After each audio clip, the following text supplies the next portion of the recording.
تو جو آپ نے پگڑی پہنی، جس کی آپ نے چادر پہنی، جس کا آپ نے جبہ پہنا، جو آپ کے جھنڈے کا رنگ ہے، اون بھی کالا رنگ ہے۔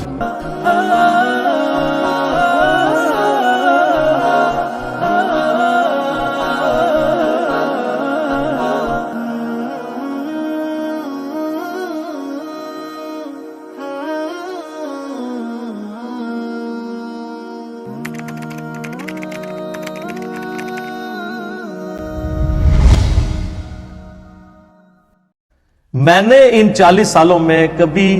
یعنی کالا لباس کیا، کالا کرتا،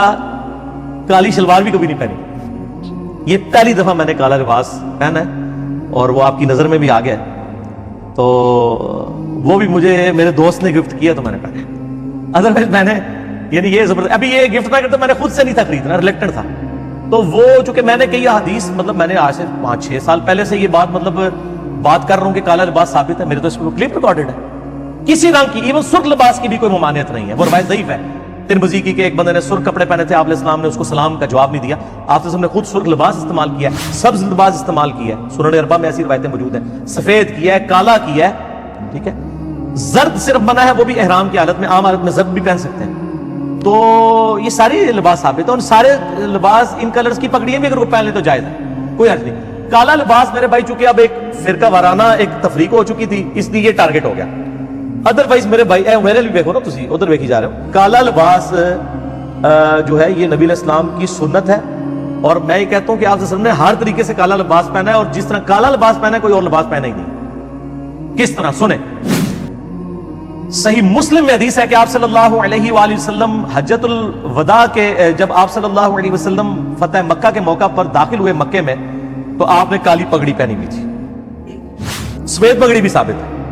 المستدر علاقے میں موجود ہے عبد الرحمن بن عوف رضی اللہ تعالیٰ عنہ کی کالی پگڑی کھول کے نبی علیہ السلام نے اپنے مبارک ہاتھوں سے سفید پگڑی باندھی اور 4 انگلی کے برابر شملہ چھوڑا،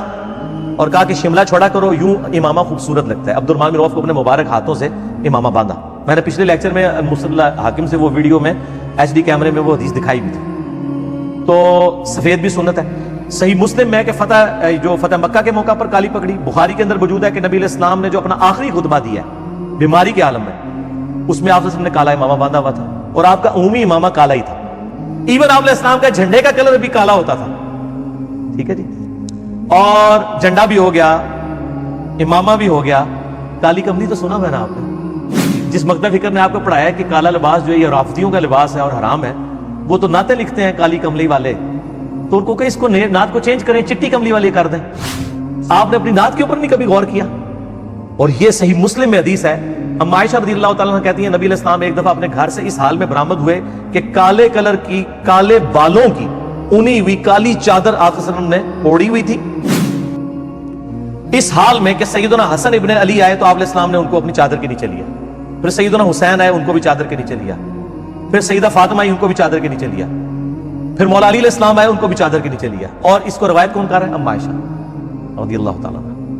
اور پھر آپ صلی اللہ علیہ وسلم نے سب کے اوپر وہ چادر، کالی چادر کی، جس کو کالی کملی کہتے ہیں، اور پھر آپ نے وہ سورۃ الاحزاب کی آیت پڑھی، آیت نمبر 33، انما یرید اللہ لیذھب عنکم الرجس اہل البیت ویطہرکم تطہیرا۔ اے نبی کے گھر والوں، اللہ تو چاہتا ہے تم سے ہر طرح کی ناپاکی دور کر کے تمہیں خوب صاف ستھرا کر دے۔ اور یہ آپ صلی اللہ علیہ وآلہ وسلم کی یہ چادر والی حدیث بڑی مشہور ہے، وہ بھی کالی تھی میرے بھائی، اور دسا ٹھیک ہے جی۔ ہاں سنیں، صحیح مسلم میں حدیث ہے، ام سلمہ رضی اللہ تعالی عنہا نے نبی علیہ السلام کی وفات کے بعد ایک کالے کلر کا جبہ نکالا، کسروانی یعنی کسرا پرشین جبہ، جو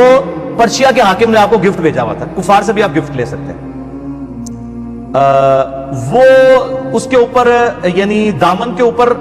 یہاں پر بھی یعنی گوٹ لگی ہوئی تھی ریشم کی، میں نے بتایا صحیح مسلم حدیث ہے 4 انگلی تک آپ ریشم کی گوٹ استعمال کر سکتے ہیں، ریشمی لباس نہیں، یہاں پہ بھی تھی اور دامن کے اوپر بھی تھی۔ اور ام سلمہ کہتی ہیں کہ یہ نبی علیہ السلام کا وہ مبارک کرتا ہے جو آپ پہنا کرتے تھے، اور ہم اس مبارک کرتے کو پانی میں بھگو کر مریضوں کو اس کا دھون شفا کے طور پہ پلاتے ہیں، صحیح مسلم میں یہ حدیث ہے الحمدللہ۔ اور میں نے وسیلہ اور توسل والے لیکچر میں ان سارے حدیثوں کے نمبر بھی بتائے ہیں۔ تو جو آپ نے پگڑی پہنی، جس کی آپ نے چادر پہنی، جس کا آپ نے جبہ پہنا، جو آپ کے جھنڈے کا رنگ ہے، اون بھی کالا رنگ، چلیں اسی ضمن میں ایک چیز چلو تسی وہ نہیں خلاف کعبہ تے کالا ہے نا یار وہی مان لو ہاں نہیں اس میں کلر نہیں آیا یا ایھا المزمل میں کلر نہیں آیا ٹھیک ہو گیا جی اسی ضمن میں صرف یہ بات بتا دیں کہ محرم الحرام میں بھی اس کالے کپڑے کی بالکل فضا قائم ہو جاتی ہے تو اس پر بھی یہی موقف ہے آپ کا جی بالکل میں کہتا ہوں جی آپ محرم الحرام میں کالے کپڑے پہنے اور آپ صحیح شیعہ علی ہونے کا ثبوت دیں لوگوں کو صحیح بات بتائیں کہ یہ جو کچھ کر رہے ہیں یہ اصلی شیعہ نہیں ہم اصلی شیعہ ہیں جڑے بڑھو نا نہیں تو وہ صرف لباس کے طور پہ تو نہیں پہنتے نا ان کا تو پیچھے ایک ان کو چھوڑے نا آپ یہ تو اسی طریقے سے ہے کہ جب ہم کسی کو داڑھی کی ترغیب دیتے ہو کہتے ہیں ڈاکوؤں نے بھی داڑھی رکھی ہے تو میں ان کو یہ کہتا ہوں اللہ کے بندو آپ ڈاکہ نہ مار کے داڑھی رکھ کے لوگوں کو داڑھی کی اہمیت بتائیں کافی ہوگی جی میرا خیال آگے ٹورو